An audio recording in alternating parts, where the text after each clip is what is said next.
Точно еден месец по првиот круг од локалните избори за градоначалник и за советници на општина Кочани, изборните плакати се уште стојат на подпорните ѕидови на местата кои беа определени за бесплатно рекламирање. Дури и на билбордите на кои рекламирањето на партиите се плаќа, се уште не ги отстрануваат плакатите со кандидатите или пораките за гласање.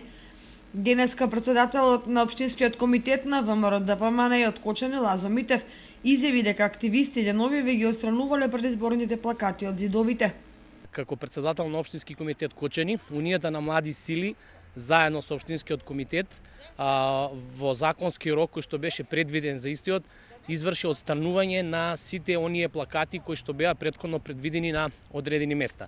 Така да оваа обврска Унијата на млади сили, морам да кажам дека се извршена како што треба, затоа што одредени медиуми и најавува и бара од нас како организатори на политичка кампања истите оние обврски за кои што ние потпишавме и дадовме согласност, а и си подадовме рака дека истото го извршивме и од наша страна обврската е завршена. Меѓутоа, поради квалитетното лепило, поголем дел од плакатите тешко се отстранувале, па ќе мора да бидат применети други техники во отстранувањето.